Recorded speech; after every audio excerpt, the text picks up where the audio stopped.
Yeah. This is specially for you. Huh? Oh, okay.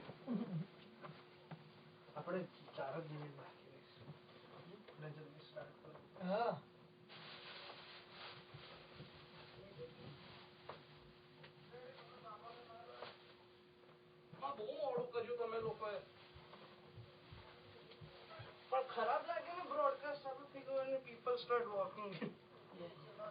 Sorry.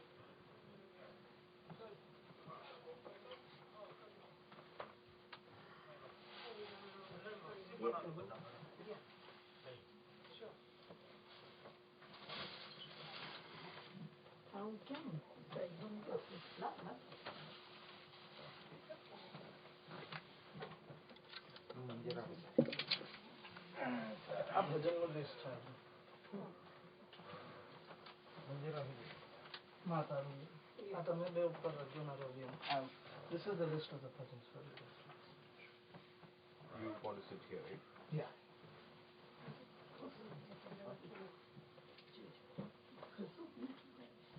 Ravi Uncle tabla bajta hai. He wants to play tabla because he can sing and play.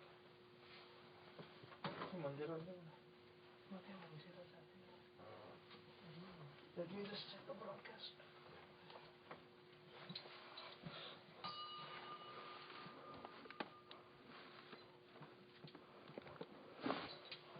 People are there already. 8:29.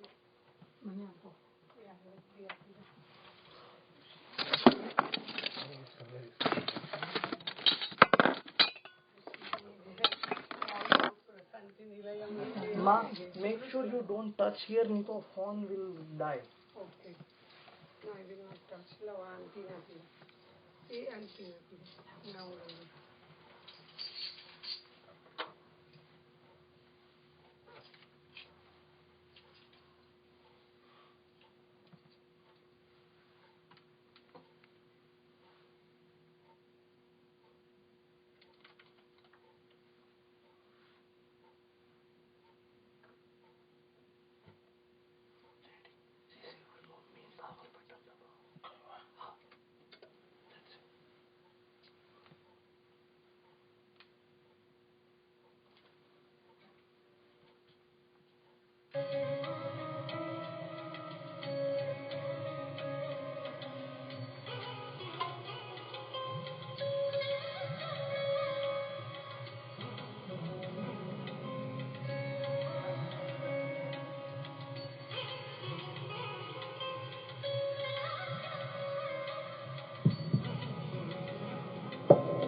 Om Shri Sai Ram. Sai Ram and welcome to Friday Night Inspirations, a weekly spiritual web show bringing together great minds and great music all under one roof. We have a very special program in store for this evening, but before we get underway with the proceedings, we would like to offer a quick opening song to set the mood for what is to come. Jai Sai Ram.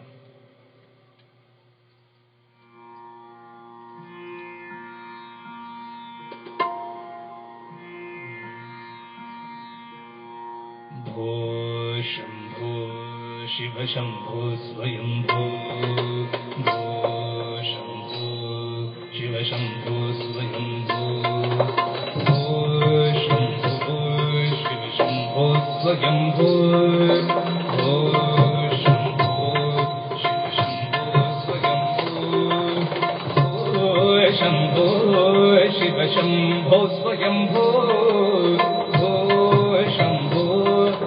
Shambho Swayambho Gangadhar Shankar करुणाकरा मानव भव सागरा तारका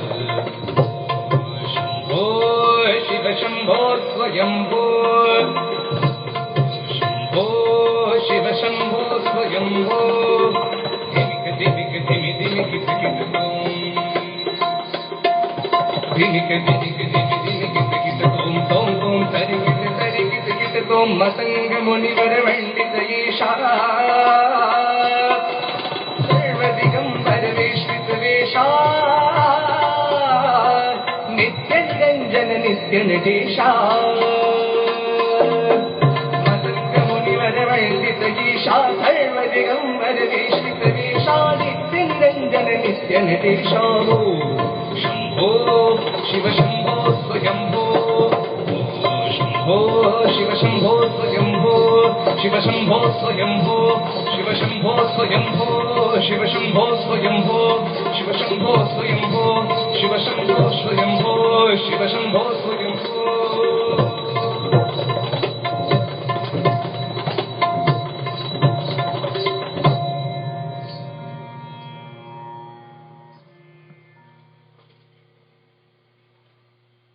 With Swami's grace, we have with us today an alumni of his very own university, Shri Ravi Mariwalla, who has been so kind enough to extend our invitation to come here and deliver today's talk physically, unlike usually how we have our speakers entering by a phone line. Today, for the first time on Friday Night Inspirations, our speaker is here physically, and we are very thankful to Swami for blessing us with this great opportunity for us to take part in listening to his glory. Our speaker, as I said, is an alumni of Swami's University, has lived in Parthi for long time and was associated with the work of the super specialty hospital, which I think he'll be talking about himself. So without much further ado, I request Ravi Uncle to take his seat and begin today's program. Saira.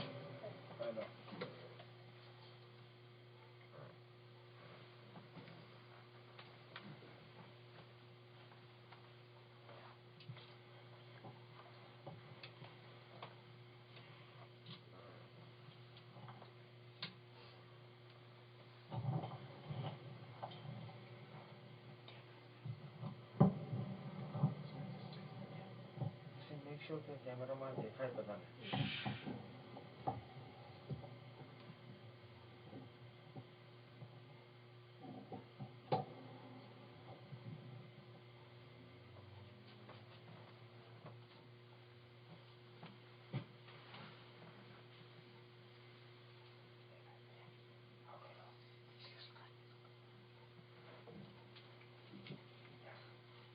Om Shri Sai Ram. Pranams at Bhagawan's lotus feet. Dear brothers and sisters who have gathered here, my senior fellow devotees, and those whom I cannot see but I'm communicating with. This is the marvel of technology that is being used, now for Bhagawan's purposes. So, welcome, a most warm Sai welcome to all of you who are out there and to others who will eventually be able to access this material. This is a humble offering to Bhagawan.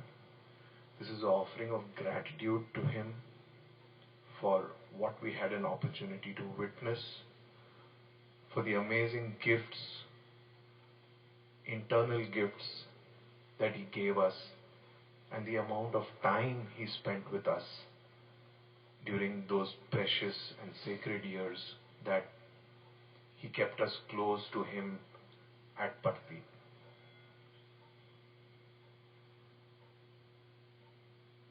My journey with Bhagawan started when I was a school boy. I was a Balvikas student, and my Balvikas teachers inspired me to look for contact with Swami as an important milestone in my own life. Since then, I had this great urge to be Bhagawan's student. I did not know what it was to be Bhagawan's student, but I had this tremendous urge to be Bhagawan's student. And eventually, I got the opportunity to join Swami's college. I studied there for 9 years. And then Bhagawan selected me himself to participate in his great, fantastic, and mind-boggling hospital project.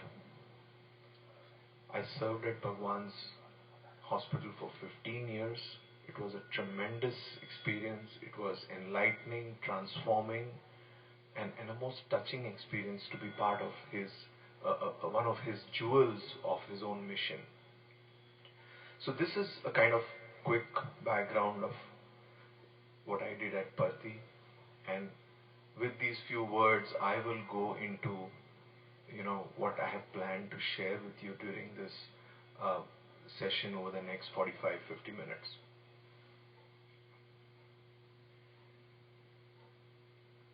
I have a small deck here which you cannot see, but I'm going to refer to. And when I was thinking, once Rushi requested me to do this on this Friday, I was thinking of what I should share with you all. And the thing that I have spoken in the last 2-3 months, the topic has been ranging from regaining the presence of Sai to different things that I've had an opportunity to speak to, Bal Vikas kids, SSE kids, etc. But the thing that struck me as relevant today for myself, and probably for some of you, that is the way Swami works through us, is that the love of Sai, the love of Swami is unfragmented. And that's the topic I'm going to choose for my presentation to you today. So walk this journey with me over the next 45-50 minutes, and I hope I will be able to take you closer to Swami in some way by what I share with you. It's not my own, it is all what I saw and witnessed there.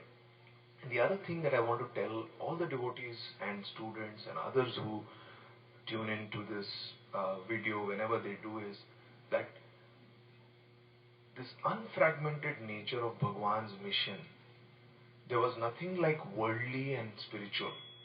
There was nothing like career and sannyas.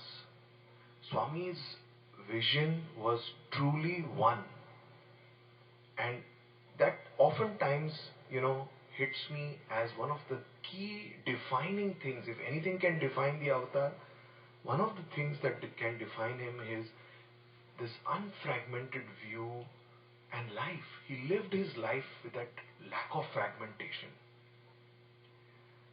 And the second thing that I think, the message I want to share with all of you is that Swami took us to a point of self-discovery. Let's never mistake that he came to make us sing bhajans, to give speeches, to listen to his discourses, or of course we enjoyed all that. We were thrilled, we were mesmerized by his darshan, by his smile, by his word, by his creations, by his deeds, by his, he was a great institution builder. Yes, we are completely thrilled to even remember any of those moments. But I think the message that I want to give all of you today, and this is a personal message, this is what I feel going on within me, is that Swami during these years of interaction with us has walked with us and brought us to a point of self-discovery, which is, we are very close to it. We devotees of Sai are very close to self-discovery. We may not know it, we may not understand it, but that's the feeling I have, and that's what I'm going to talk about. That Swami's years of interaction with us, the memories he gave us, were intended to take us to a point where we discover ourselves. And all of us, whether we know it or not, understand it or not, believe it or not, are very close to discovering ourselves and the higher meaning of life that he came to teach. So that's what I'm going to talk about quickly today. So what I've written down here as a mnemonic for me is on the threshold of self-discovery. That's where I think the whole population of devotees is, due to his grace, due to his interactions, due to his love and his mercy. Till Swami's advent, we all thought of God as a concept. You thought of God as Jesus Christ on the cross, as a statue of Sri Krishna for whom a pujari would do arti. He would bathe the statue, he would clothe him. The concept of God was that of a distant object which is not available, not responsive, inaccessible. And let's ponder over what Swami did over these 86 years of his life. He completely shattered that misnomer that God is a star somewhere. Through his toil, through his efforts in that back of the back village of Puttaparthi, he gave us all access and a vision, a repeatable vision of what God is when he manifests to interact with people, to give of himself. I know of people in the earlier days who used to say that when they would leave Puttaparthi and they were getting into the bullock cart to cross the Chitravati and to go to Penukonda, Swami would actually help them lift their bags. When they were coming into Puttaparthi and Swami was somewhere around in the fields, Swami would actually wave to them and run toward to greet them. Think of the statue in the temple, worshipped and accessed only by the pujari, and now think of what Swami did to change our view, our perception of God. And that is so infinitely important. If you think of God as somebody whom you can put in a cupboard, take out in the morning, and take him out of your consciousness for that time period when you're not in front of the statue or the image, Swami completely shattered that, and for good reason. It's not a theoretical or academic exercise that he was doing. God is the closest being to the human being. In fact, God is us. We are God. But it's important for us to be cognizant of that God not being a different object from yourself, but of being accessible and more than anything else, responsive. You may not really feel like praying or sharing your innermost thoughts with a clay statue which has been painted. And that's the great blessing Swami did for all of us. By telling us that God is responsive. I have so many times my own experience when I wanted Swami to talk to me, when I was praying hard for a response from Swami, Swami would come and respond. And he would tell me the innermost reason that I was seeking his response for. And this is not only my experience, it's the experience of millions of devotees so many times each. So Swami showed us that God is not far away, he is accessible. Swami showed us that God is not a silent thing, but he is responsive. It's not just that access is there, but he is responsive.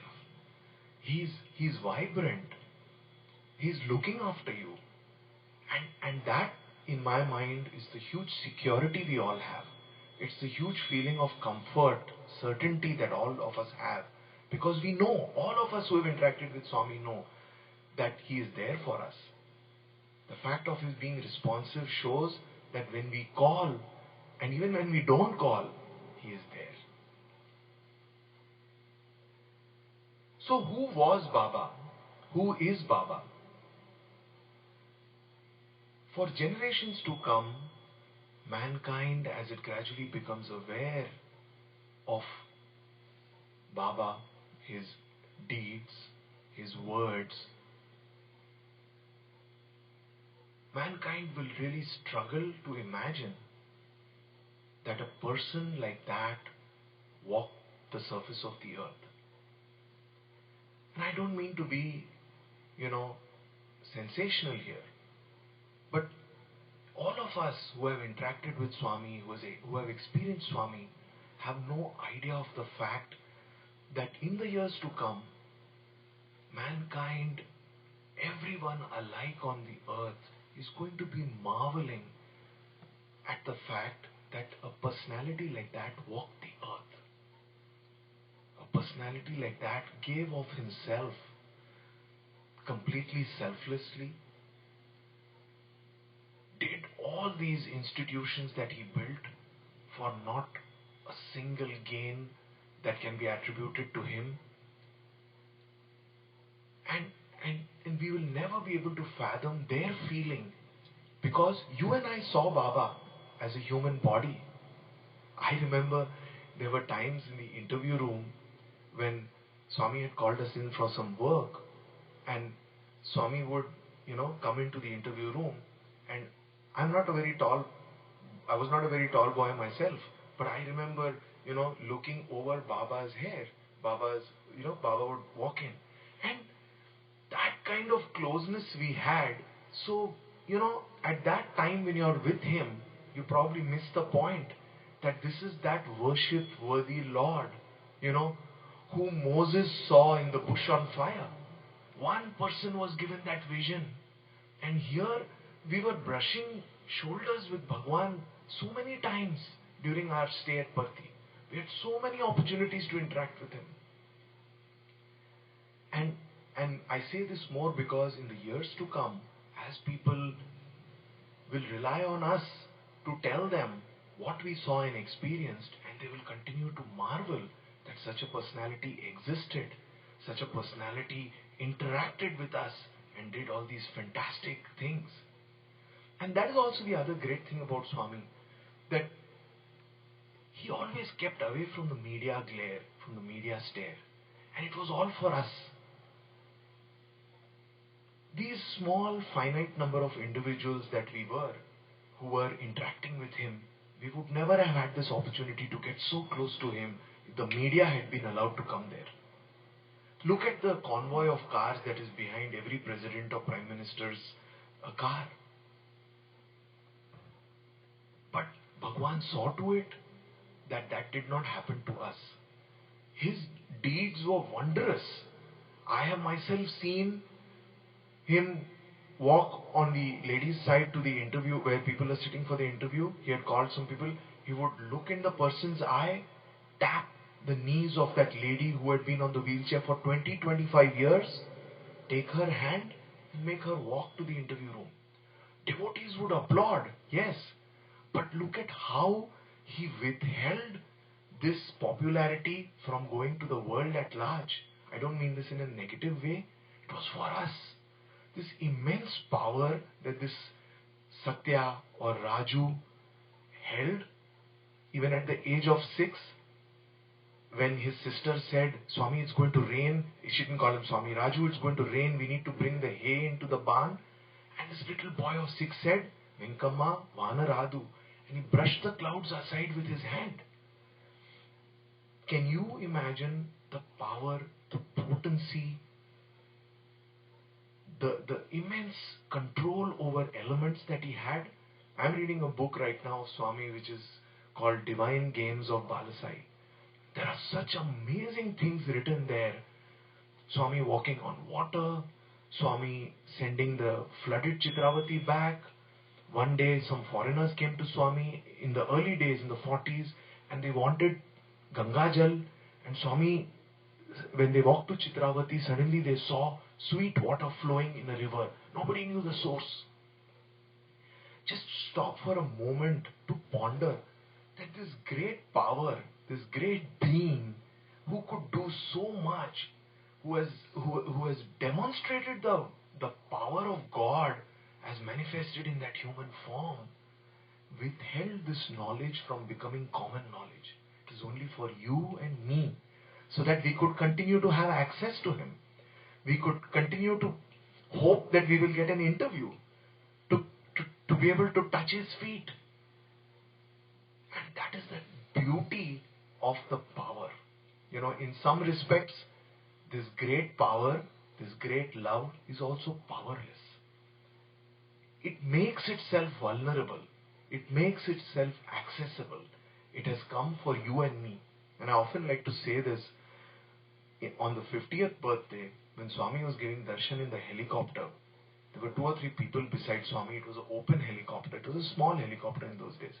And Swami was going on telling something to the people who were near him. And they could not hear because the copter doors were open and the sound of the chopper blades was so much they could not hear what Swami is saying. So when they landed, one of them asked Swami, Swami, we could not hear what you were telling. He said, Dunapotulu. I was telling, take me down, take me down. I want to be with my devotees. I don't want to be here with 2-3 of you. I've come for my devotees. That is the wonder, the beauty, the sweetness of this avatar. He wanted to be with us.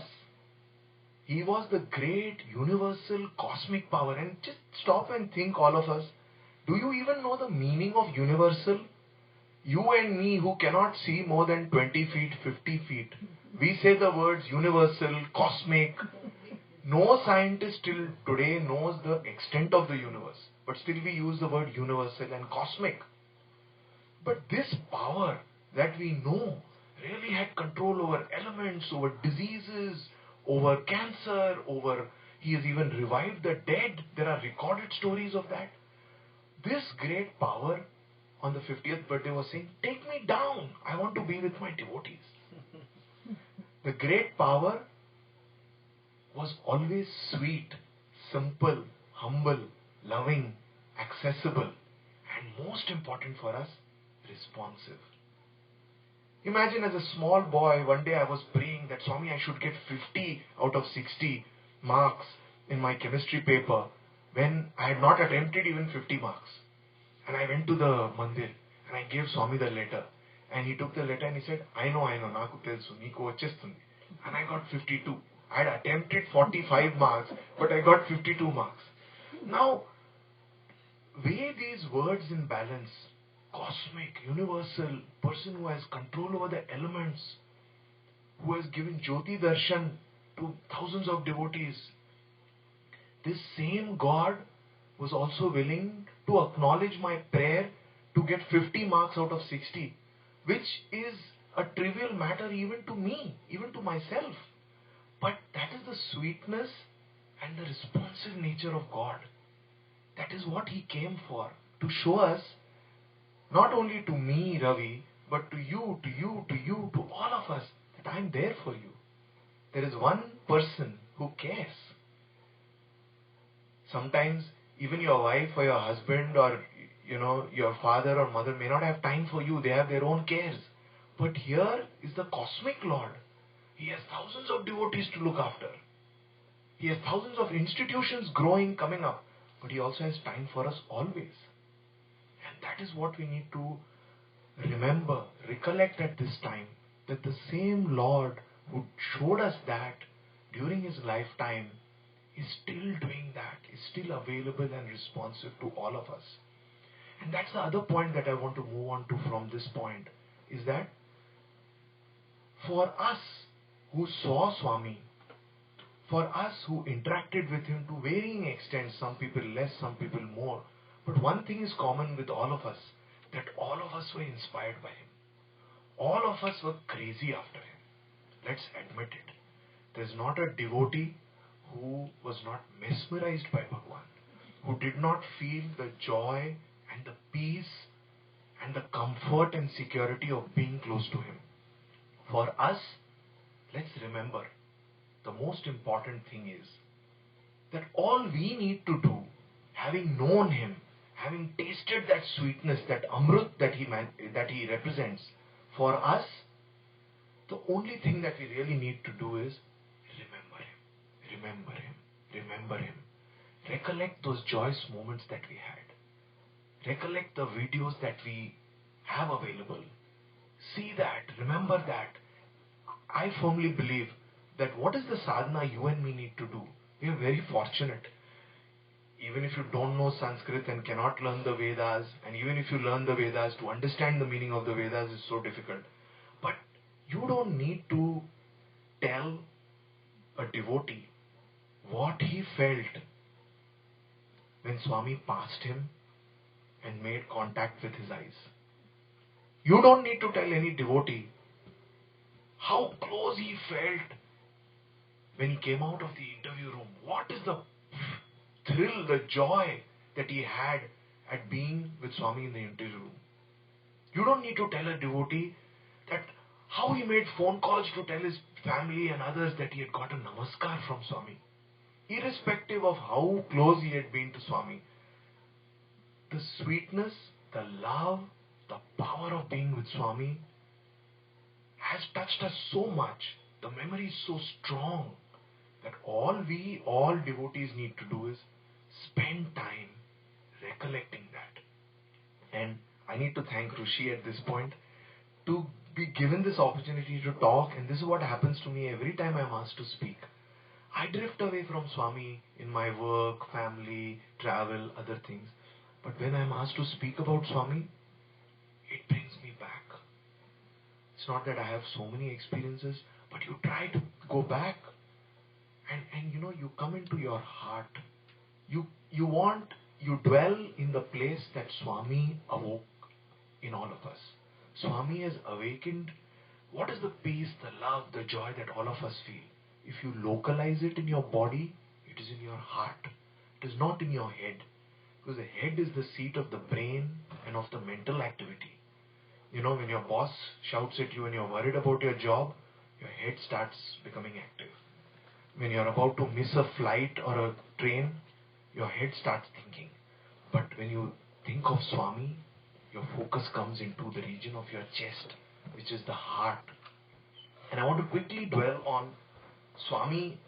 What is the sign for us all that Swami was far beyond the human form? We all know it. But I'd like to come back to the quick point that Dr. Frank Baranowski made. When Dr. Frank Baranowski first saw Swami in Whitefield, he actually left the audience and started going out. And the Sevadal volunteers said, "Sir, where are you going?" But he was a tall gentleman, he was a Westerner, they didn't stop him. And he walked to the Whitefield station and he kept on walking. And next day morning, he had never been introduced to Swami and all that. He had come to India to measure the auras of holy people. And he found that most human beings had a 1 to 2 feet aura. And some of the sadhus and saints he was meeting in the Himalayas had bigger auras. But when he saw Swami talking in the discourse, he was completely shattered. When Swami was talking, the aura was growing. And when Swami was moving his hands and explaining the words that he was speaking, the aura was multiplying. And when Swami came down in the devotee line and materialized vibhuti for a devotee, the aura exploded. And Dr. Frank Baranowski had never seen anything that he could draw a parallel with in his mind. He had never seen anything similar. He had never read about such a thing. And he describes that experience, and I will just read a couple of lines from that. He says, when a person is full of love, the aura around him is blue. And when the love is pronounced, it becomes pink. But what did he see in Swami? He said, I have met over 100 holy men in India. I am not a devotee. I have come here as a scientist to see this man, Sathya Sai Baba. That's what he called him before his experience. And then see how he describes what he saw. The aura Baba projected was not that of a man. See, he calls him man Sai Baba, and then next sentence he says is, the aura Baba projected was not that of a man. The white was more than twice the size of any man. The blue was practically limitless. And then there were gold and silver bands beyond even those, far beyond this building, right up to the horizon. I know many of us devotees have heard this, read this, but I like to bring this back, not just to remind you and the others who may not know about it, but to remind myself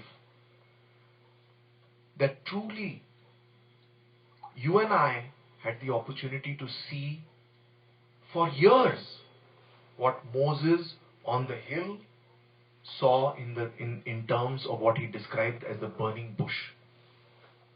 You and I, and this, the aura, the what is not visible to us is really what is most important to remind us about what we were witnessing, what we saw, and why it was great. We may not always be able to relate to that greatness because we are human, and as Swami himself said, the Maya, the illusion of being with Swami, overwhelmed us. That is the weakness, that is the built-in weakness of human beings. You don't need to feel guilty about it. I don't need to feel guilty about it. You relate to your mom and dad, you even get angry with them, sometimes you refuse to do things with them. It's out of familiarity. And Swami was so loving, so understanding about that. In this book that I'm reading, Divine Games of Balasai, this boy who is living with Swami in the room long before the students came and serving Swami is one day very upset with Swami because Swami doesn't look at him and talk to him. So Swami calls him. Swami tells him, pour water here. Swami himself is so young. This is the story of the 40s. Swami tells him to pour water. And he's crying because he's feeling so bad that he's living in Swami's room, but Swami's not talking to him. And Swami says, pour water. He said, don't stop.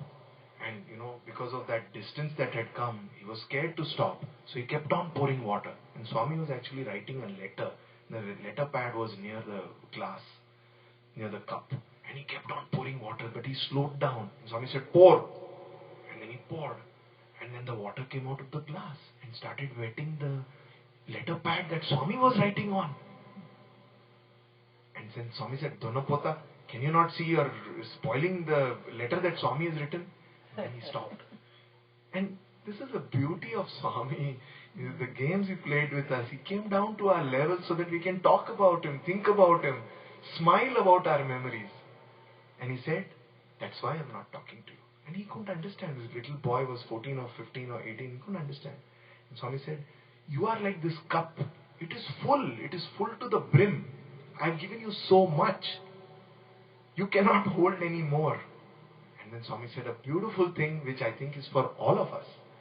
Most of what Swami said to individuals, to me, to others, is for all of us. And that's our duty to share it with the vast mass of devotees. He said, I have taken you in my heart and you have taken me in your heart. You are in my heart and I am in your heart. Where is the distance? Where is the need to talk? And that is something that should comfort us. Swami doesn't need to talk to us. We have known him. We have tasted that infinite sweetness. Whether you taste the sea water once or 50 times or 1,000 times, you cannot forget that sea, that huge ocean that you're looking at, which has waves, foaming waves, that water is salty. You cannot forget that, right? In the same way, the fact of our experience is so indelibly embossed on our consciousness that we don't need to do anything else except live there. Live there. Make every excuse to go back there. Live there as much as your time permits, and try to make your time permit you to go back there. Don't curse when things don't go in your way. Instead, take it as an opportunity to spend time dwelling on that sweetness. Because I think eventually when we are retired, when we are old, when we are on our last legs, in any case, we need to go back there. And this is not a message I'm just telling you. This is a message I'm telling myself. Every day I realize that we need to give precedence to Sai. We need to give precedence to Sai Baba, to our experience of Swami. We need to live there. We need to deepen, thicken that experience. And it's there, it's already there. And that's the theme of my talk, which I'm bringing you back to. Swami was unfragmented. There was no worldly and spiritual. There was no, curing a person is for his body's sake, and then making him do meditation is for spirituality. No, it was all one. He had oneness in his vision, oneness in his life. And the second point I want to bring back to this group, whoever is listening in, is that we are all on the path of self-discovery. Swami has held our hands, just like he appeared to each gopika. He mesmerized each gopika, and each gopika thought that he is there for them. So also, Swami has given all of us that experience. Whether you had opportunities to be very close to him or not, multiple times or not, is not the question. Search in our own hearts and we will find that we feel so close to Swami. As a student, I used to see, and that's how I learned to pray to Swami, to develop that little love for him. I used to see some of my seniors who were doing PhD and other things. They used to sit and they used to take a photo of Swami and go on looking at it. I was from Bombay, I was not used to these things. But gradually it struck me, what are these people doing? Taking a photo of Swami, just going on looking at it. They are intelligent people. They were doing big courses, they were lecturers. But they had tasted the sweetness of Swami. They had got dragged into that greatest joy that Swami had shown them. And I also learned to do some of that. In the hostel, when I used to try to go to bed on the floor, we used to sleep on the floor, we all had one chair. I used to turn the chair towards my body and imagine that Swami is sitting on this chair and he's putting his feet on my stomach as I sleep, and I am the footstool for Bhagawan. On the terrace, when I used to go, we had the planetarium. Planetarium is right outside the hostel. I used to think this round shape is the footstool for Swami's feet, and he's huge in the horizon. He's the cosmic form. This planetarium is the footstool for Swami. So, people are crazy about actors and actresses. They live their life. I remember in Bombay, I used to see under one of the actors' balconies, a crowd used to accumulate. Why can't we be proud of our joy, the memories, and the madness we have for Swami? That's what I learnt as a student. And that's not going to change. Every time I used to pass a photo of Swami in Puttaparthi, I used to talk to it mentally. Swami is something phenomenal. Coming back to my point that generations to come will scarce believe that a person like that walked the surface of the earth. Mark my words, I'm sure of it. So all we need to do as our redemption, for our enlightenment, is to dwell on those moments, to dwell on that sweetness, and to make that, to spin more and more of that sweetness. That's all we need to do.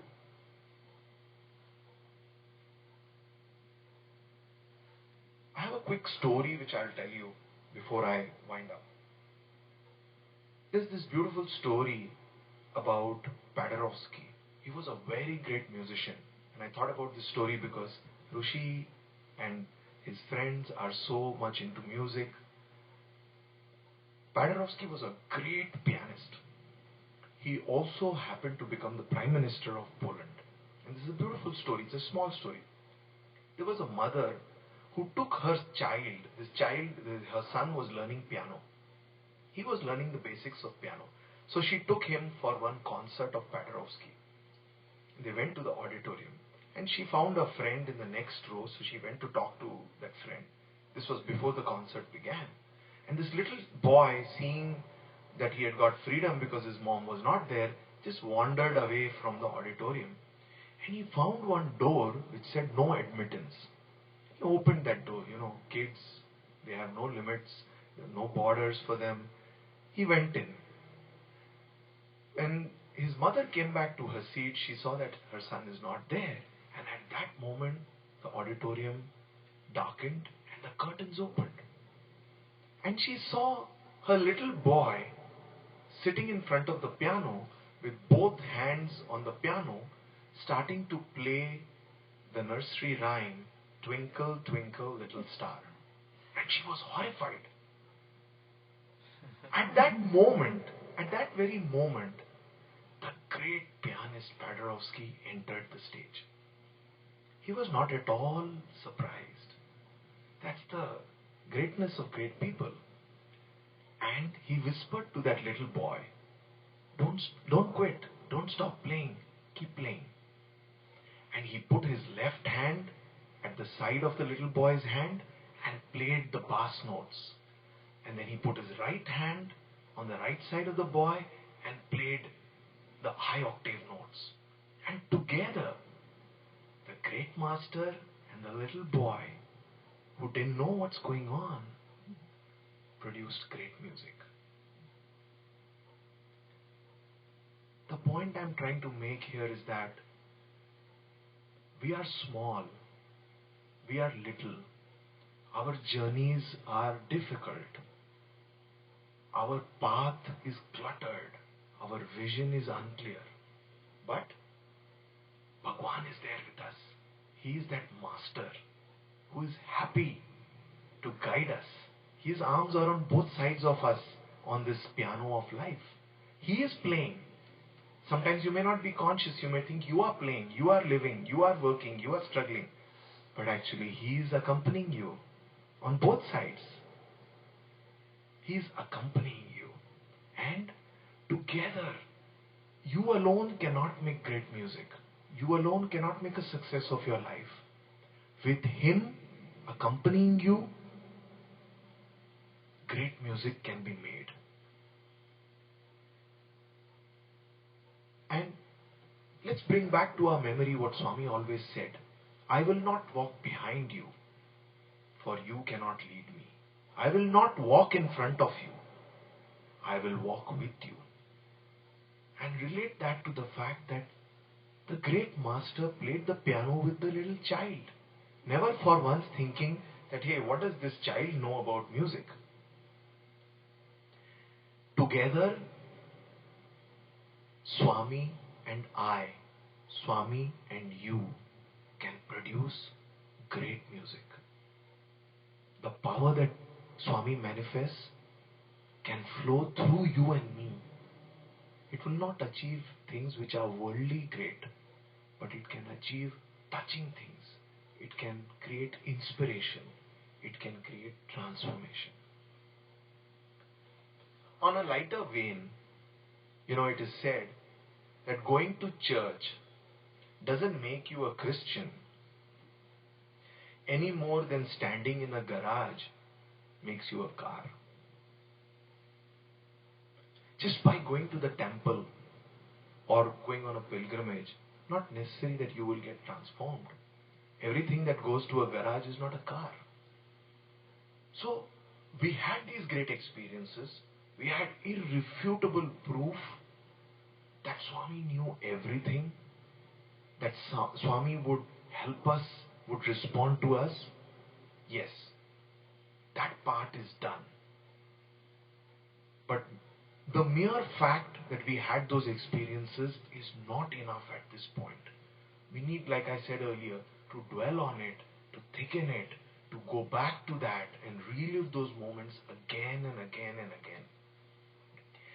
And the grace of Swami often comes through an example that I'm going to give you. Dr. John Hislop used to come to Swami very often. One day when he went back and he landed in New York, suddenly he saw the bust of Swami's head there in New York, behind a person that he was looking at. And then, this is there in the book My Baba and I. It's a very inspiring story. For 3 years, Dr. John Hislop saw the bust of Swami, actually, behind every person he looked at. For 3 long years. If he would go to Puttaparthi, he would see Swami's bust behind everybody. If he came back to the US, he would see Swami's bust there, behind everybody. And then after 3 years, that experience vanished. It came to an end. And he told Swami. And you know what Swami said? Swami said, as if I don't know. It was given. It was a boon. It was pure grace. And he said, Hislop, all phenomena will vanish. Phenomena itself comes and goes. Now you cultivate that vision of unity that I gave you. So that is what we need to do. Swami has given us the sweetness, the memory, the reliance that we've developed on Swami, the proof that we can depend on Him and He will never fail us. That is done. Now we need to live that message. We need to extract that dependence. Yes, I know Swami will respond. I know Swami is there for me. I need to live like that. I need to live with the strength that yes, Swami's hands are on either side of my puny hands with my little knowledge of music. I need to live with that confidence, with that awakening, with that feeling of security. Not like we lived before we knew Swami, fearful, insecure, uncomfortable, uncertain. We need to live with that certainty and with that strength that Swami is with us. And how do we do that? It's all very nice to say that that's what we need to do. I tell you a quick story of one of the things that inspired me a lot as a student. I read a lot of books on Jesus Christ, and when I started reading about his saints, and I read this beautiful book of Saint Francis of Assisi. And Saint Francis of Assisi used to go into a cave and pray the whole night. And amazing things would happen. He could perform miracles. He never cared about them, but he was in so much in communion with God that other people were thinking, what is it that he has established with God that he's able to get this kind of favor from God? So some of the people used to spy on him when he used to go into that cave at night. He used to go in at late night and come out in the morning. And they spied on him. And they thought maybe he has some secret psalm or hymn or, secret what we call equivalent of a mantra to contact God and to establish communion with him. And they were surprised. Night after that night, they would go and try to spy on how Saint Francis of Assisi prays, and they couldn't figure it out.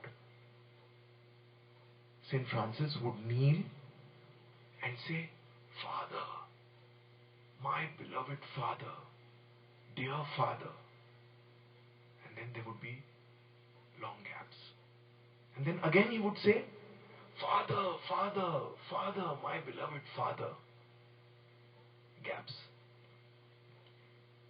People were not able to figure out what is this form of prayer. What is it that he is doing? How is this raising him to the level of a person who can work all these miracles and who has the favor of God? And that's something you and I can understand, right? You and I know. All you need to do, you don't need to even know the 108 names. Forget about the 1008 names. Sai, Sai, Sai, Baba, Baba, Baba, Swami, Swami, Swami. Even as I say these words, I feel internalized. And when there is a problem, when there are difficulties and you call on Swami, your call is even more strong, even more, heartfelt. And that's the equivalent of what Saint Francis did. You don't need mantras, big intonations, Sanskrit words. They are fantastic if you can. But all you need to call on him who resides in your own heart and who has given you enough proof of it is, Sai, Sai, Sai, help me. And help will come. So, I used to think at one time that maybe you should pray to become Swami's instrument. But actually, we don't know whether we can become Swami's instruments or not. What I really think we should pray for is, Swami, just give us your grace. I don't even know what is the meaning of your grace. I don't know even what your grace is. But that's the only thing that I feel completely safe to pray. Swami, just give us your grace. Because in your grace, there is only bounty, purity, love and goodness. Just give us your grace. So in the balance 1 or 2 minutes, I am requesting all of you who are there now to close your eyes, to just be with me on the short 1 or 2 minute journey that I am taking you through. And I feel, words are fine, even experiences are fine, but what is most important, the take home for us, is to establish that connection with him. Me or any other person, we just don't matter. And for me also, the better thing is to connect with him. And I'm inviting you all to use me as the little diving board, as the connection, and just listen into what I'm saying. and connect with your Lord, with the sweet Sai, with the one who is unlimited.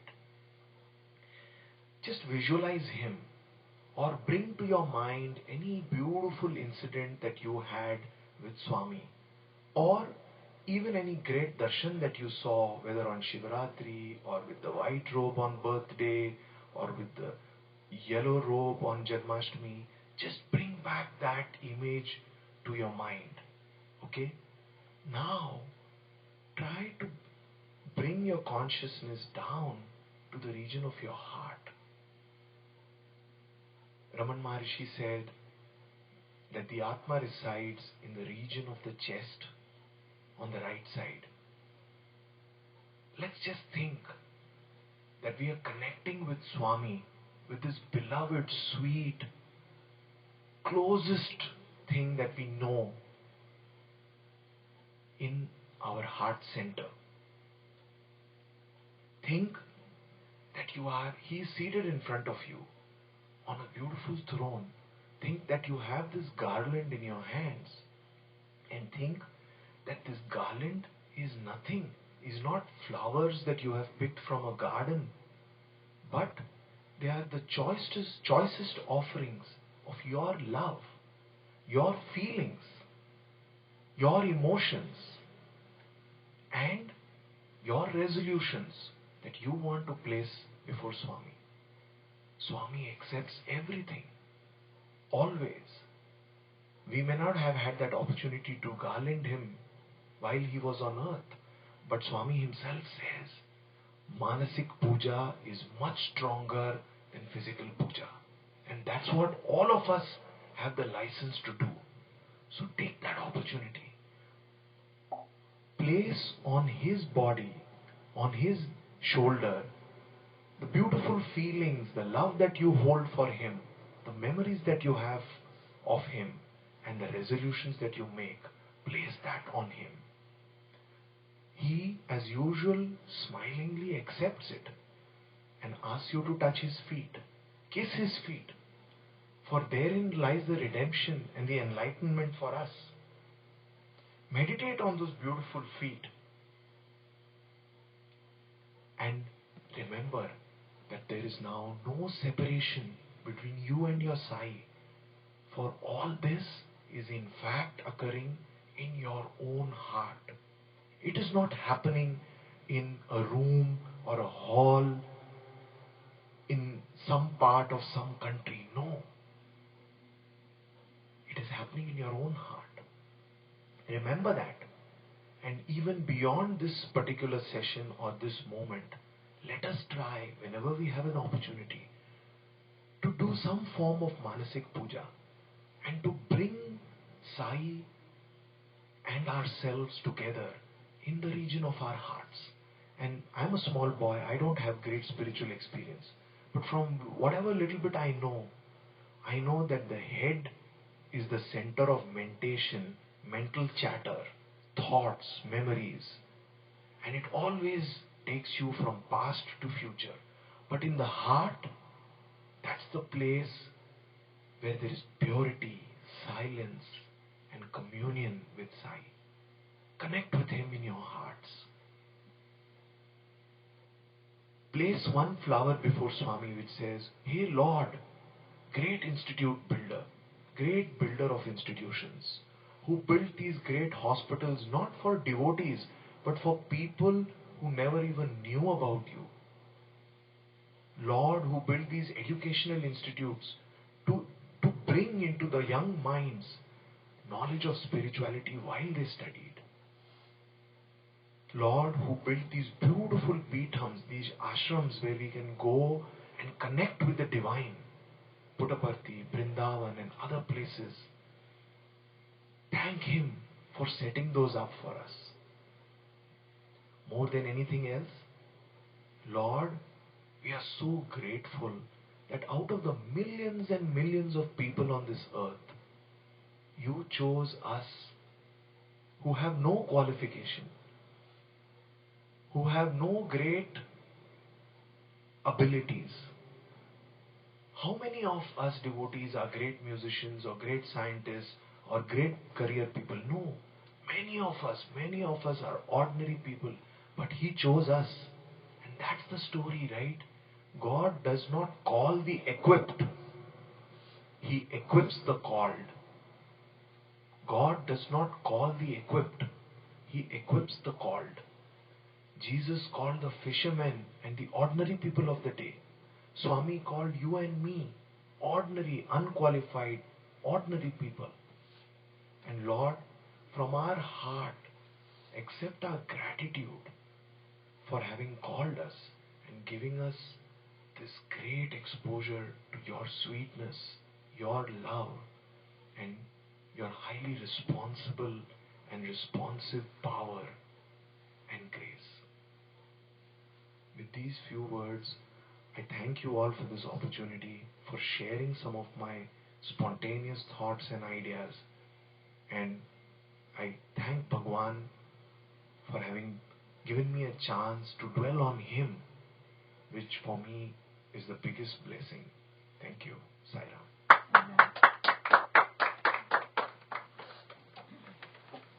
Thank you.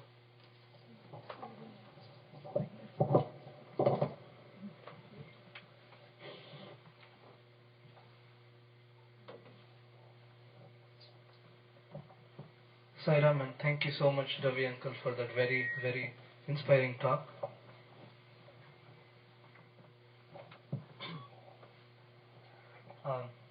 Words fail to express our gratitude to you and Bhagawan for putting us here to hear His glory from you. And now we further our journey into this program, where we will listen to wonderful bhajans. I have requested Ravi Uncle to sing a couple of extra for us. So we will now, as always, as we conclude our Friday night program, we will now indulge ourselves in the sweetness of Bhagwan's name in the form of divine music. Jai Sai Ram.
गणनायका Vinayaka मंगलदायका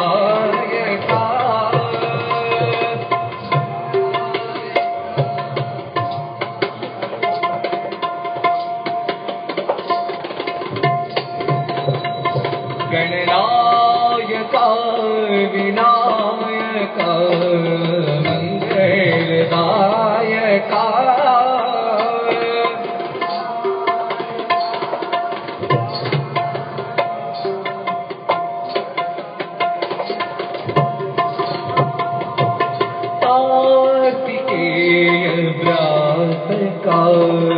बुद्धि प्रदायका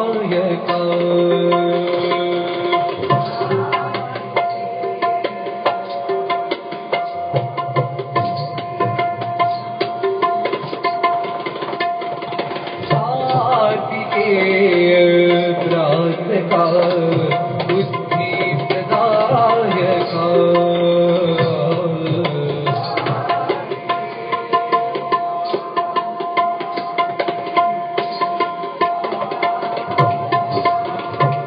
गणनायका विनायका मंगलदायका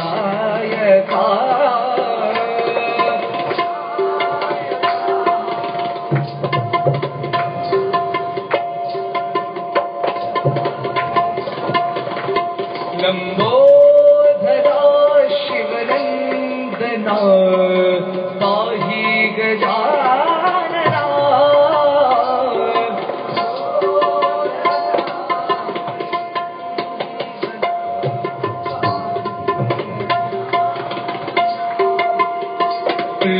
लंबोदरा शिवनंदना पाप विनाशका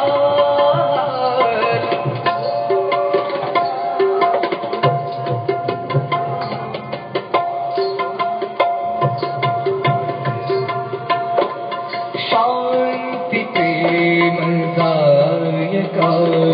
सिद्धि विनायका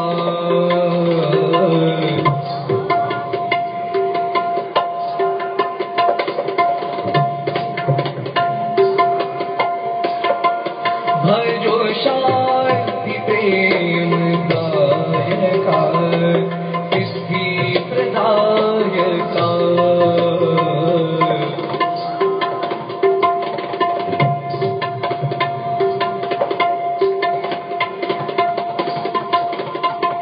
गणनायका विनायका मंगलदायका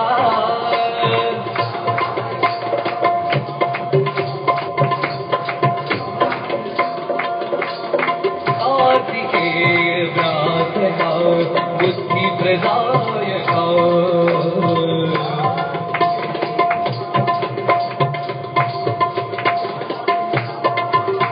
लंबोदरा शिवनंदना पाप विनाशका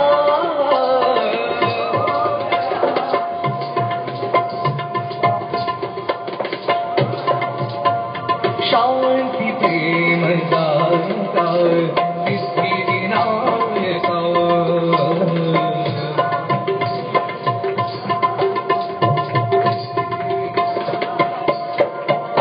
जो शांति प्रेमदायका सिद्धि विनायका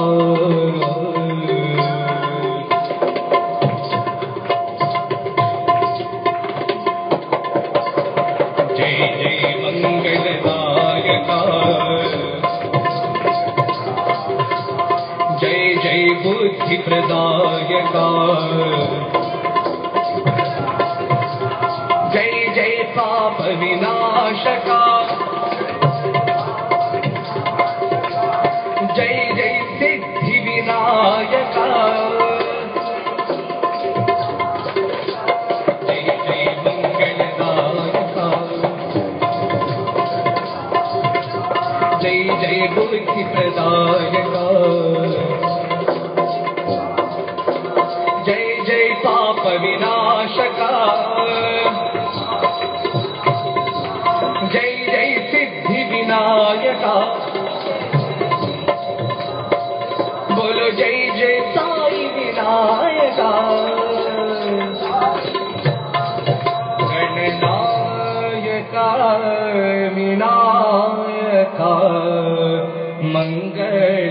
मंगलदायका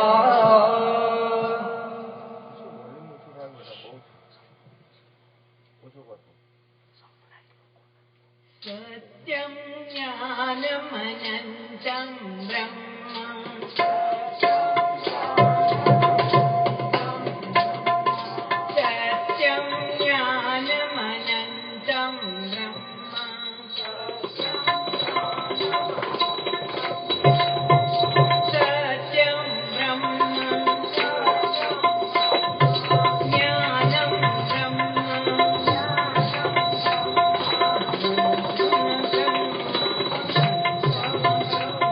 अनन्तं ब्रह्म सत्यं ज्ञानमनन्तं ब्रह्म सत्यं ज्ञानमनन्तं ब्रह्म सत्यं ज्ञानमनन्तं ब्रह्म सत्यं ब्रह्म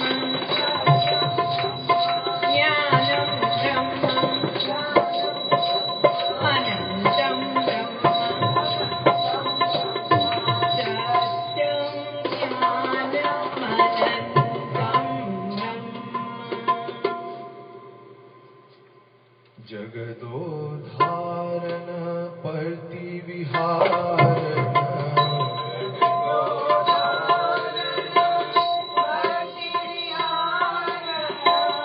तुम हो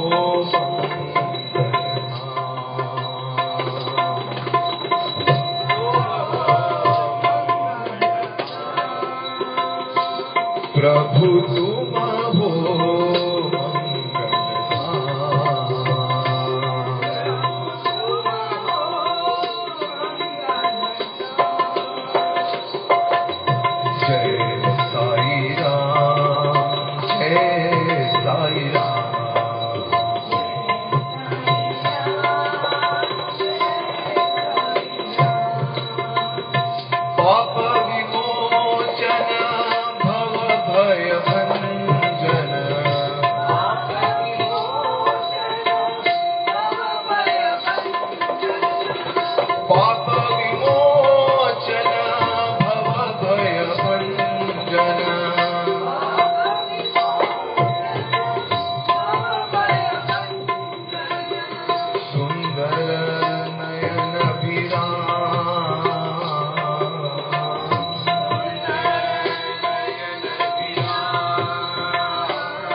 शम्भो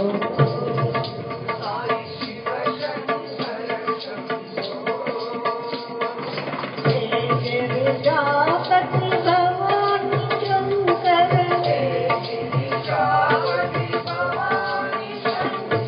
भवानी शंकर गिरिजापति भवानी शंकर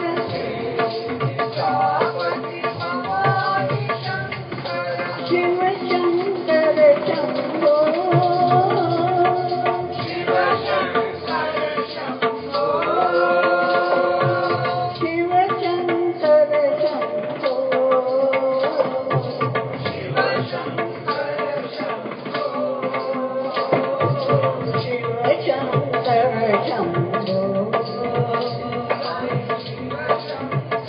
शंभो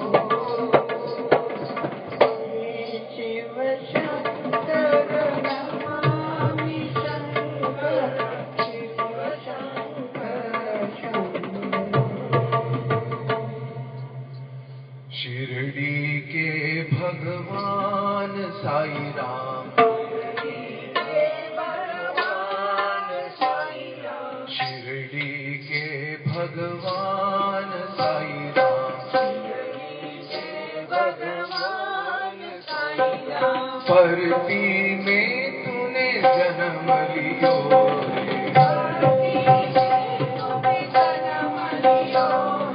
परती में तूने जन्म लियो रे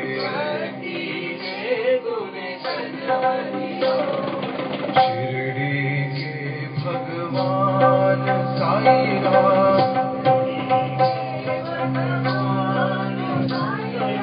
मंदिर मस्जिद घंटा बाजे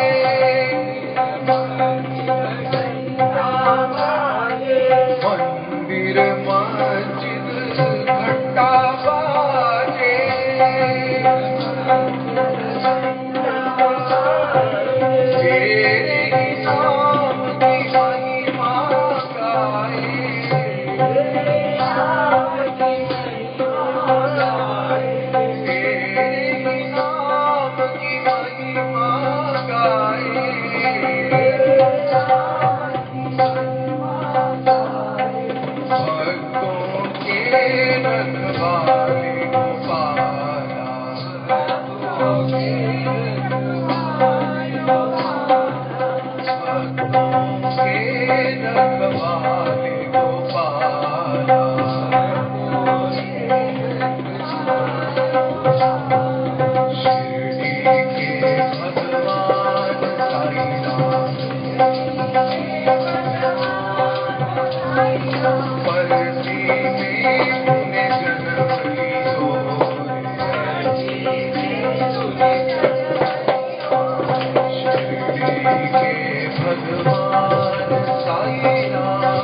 जगदोधारिणी माता दुर्गा जगदोधारिणी माँ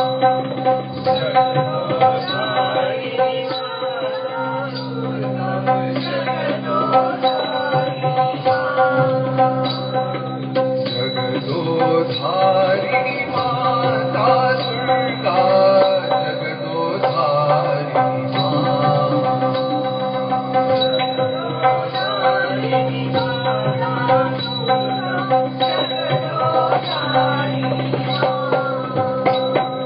जागो जागो माँ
Shiva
सुंदरा मदन गोपाला सच्चिदानंदा साई गोपाला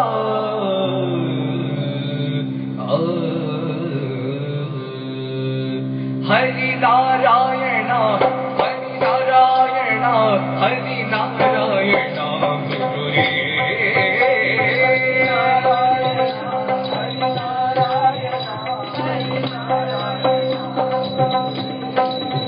हरि नारायण हरि नारायण हरि नारायण गुरु रे हरि नारायण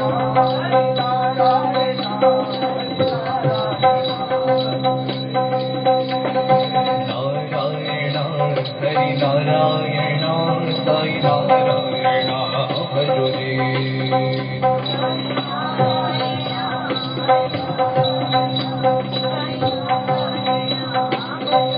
हरि नारायण साई नारायण सत्य नारायण भजो रे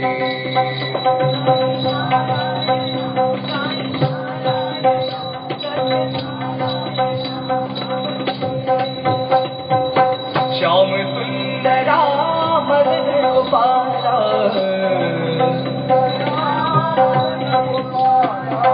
सच्चिदानंदा साई गोपाला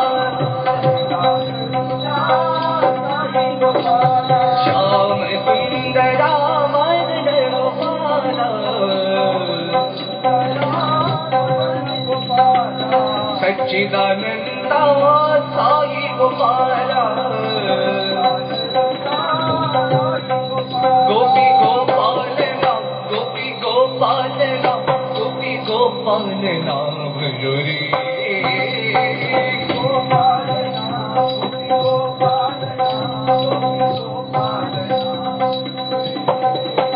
हे मधुसूदना हे जनार्दना भक्त परिपालना भजो रे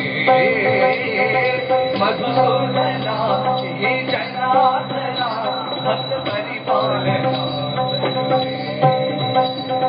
नारायण हरि नारायण साई नारायण भजो रे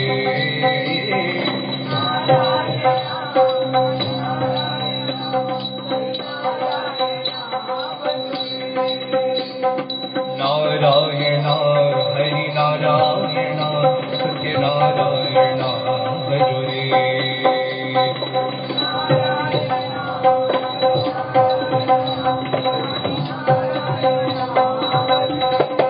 हरि नारायण हरि नारायण हरि नारायण भजो रे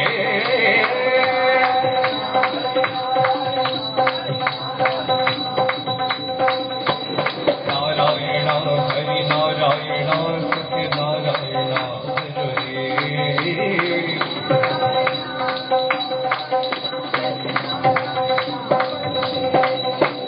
श्याम सुंदरा मदन गोपाला सच्चिदानंदा साई गोपाला गोपी गोपालना गोपी गोपालना गोपी गोपालना भजो रे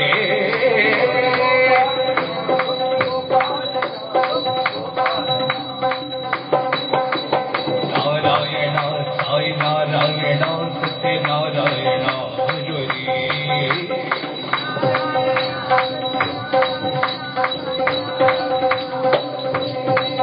हरि नारायण साई नारायण सत्य नारायण भजो रे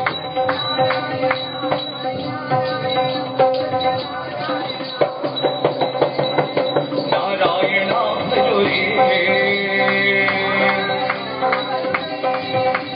नारायण भजो रे नारायण भजो रे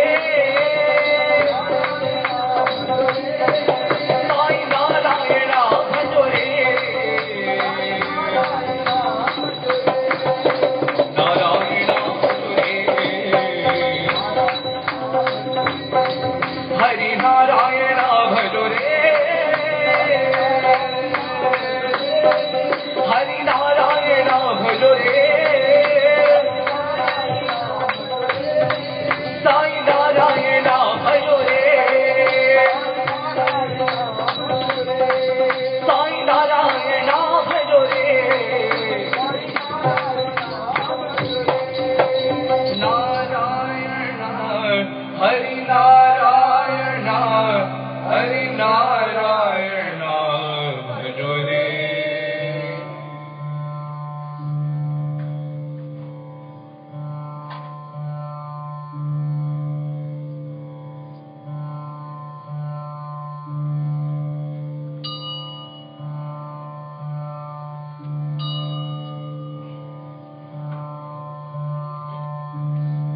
Om Jai Jagadish Hare, Swami Sathya Sai Hare, Bhakta Jana Samrakshak, Bhakta Jana Samrakshak, Ati Maheshwara, Om Jai Jagadish Hare.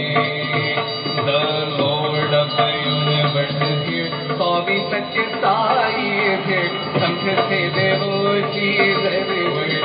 Come to bless the children everywhere, born in Puttaparthi. The Lord of the universe is here.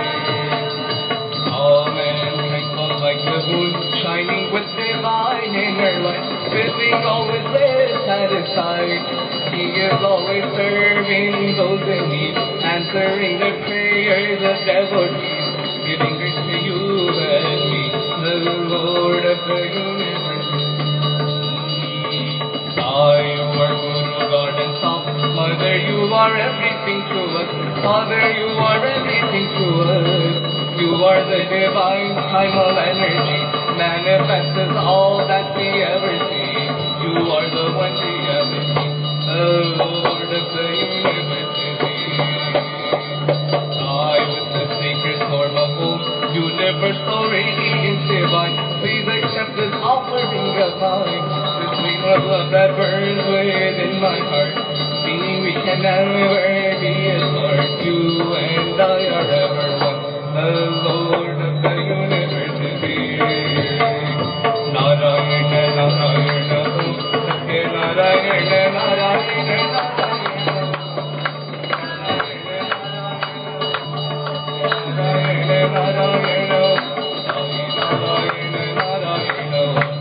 Narayana,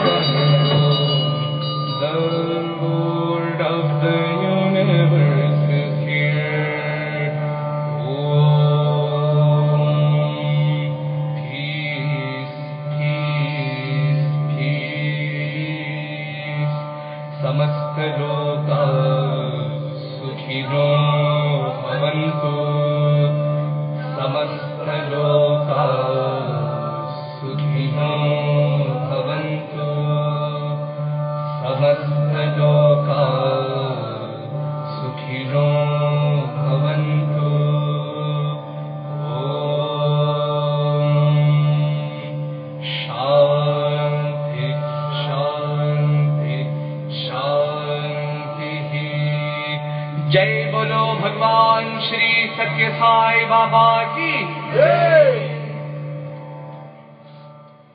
Sairam, few announcements. We thank you all for joining in for today's live broadcast, and we deeply thank Ravi Uncle for taking his time out for being with us this evening. Few announcements. This Monday, there will be Bhajans broadcast live from here from 8 to 9:15 p.m. Friday night inspirations will also continue next week as well, at the same time, 8:30 to 10 p.m. Speaker to be decided. The week after, March 29th, on Friday, we have a very special program. My good Sai friend, Siddharth Sai Sivakumar, will be here in Sai Kulwant Hall, and we will be having a panel discussion on various spiritual topics during the March 29th Friday night inspiration sessions. So we look forward to that with Swami's grace. Jai Sai Ram.